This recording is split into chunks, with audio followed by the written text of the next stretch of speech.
We have all been there. You get put on the spot, you're grasping for the right words, and nothing. It's a tough feeling, but what if I told you there's a simple, powerful tool to master it? Well, today, we are going to break down a framework that will help you think on your feet and communicate with some serious confidence, pretty much every time. Oh, you know that feeling, right? Your heart just starts pounding, your palms get a little sweaty. Maybe you're in a meeting and suddenly every single eye in the room is on you. Someone asks your opinion, and for a split second, the entire world just goes silent. Yeah, that little jolt of panic, we've all been there. And that's when it happens. Your brain feels like a web browser with way too many tabs open. It just freezes. You're desperately digging around for that perfect, brilliant, witty response, but the pressure itself is just paralyzing. But here's the thing. What if the problem isn't that you can't find the right words? What if the problem is the pressure you're putting on yourself? This quote from Stanford lecturer Matt Abraham's absolutely hits the nail on the head. He says, "The biggest thing getting in your way is you."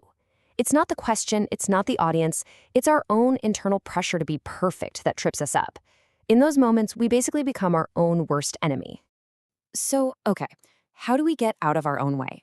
Well, it's not about magically becoming more clever or more brilliant overnight. Nope, it's much simpler.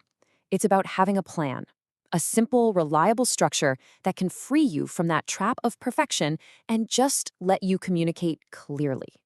So let me introduce you to your new secret weapon for speaking on the spot, the what, so what, now what framework. People call this the Swiss Army knife of communication, and for a really good reason. It is so versatile. You can use it for almost anything, from a tough Q&A with your boss to giving helpful feedback to a colleague. All right, here's how it breaks down. It is so simple. First, the what. You just state your main point or idea. That's it. Then the so what. This is where the magic is. You explain why it actually matters to the people listening. This is how you make a connection.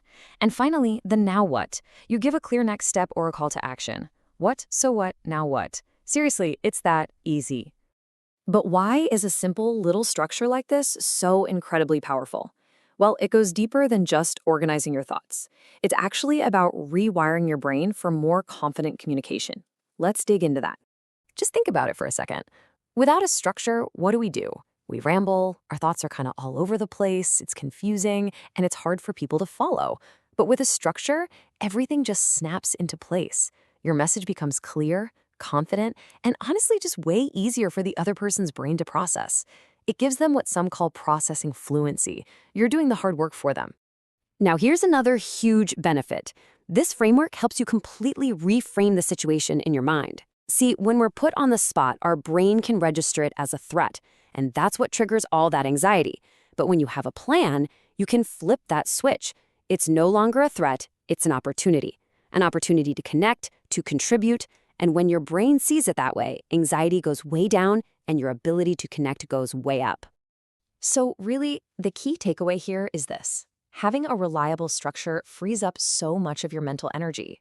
You don't have to juggle what to say and how to say it at the same time. The framework takes care of the how, which lets you focus all your attention on the most important part, connecting with your audience.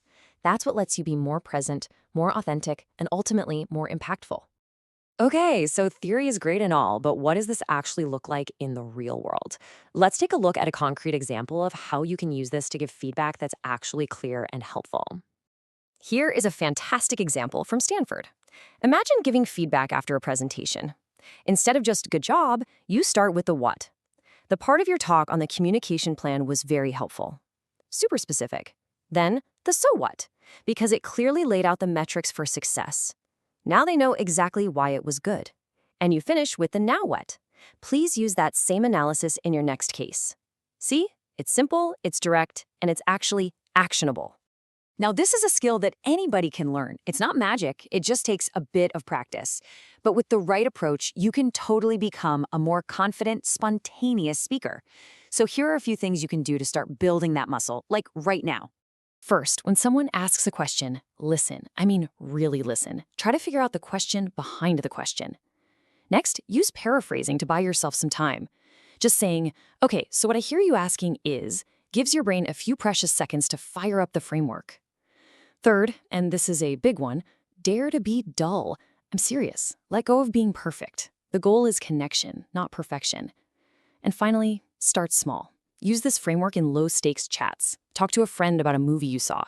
Every little win will build your confidence.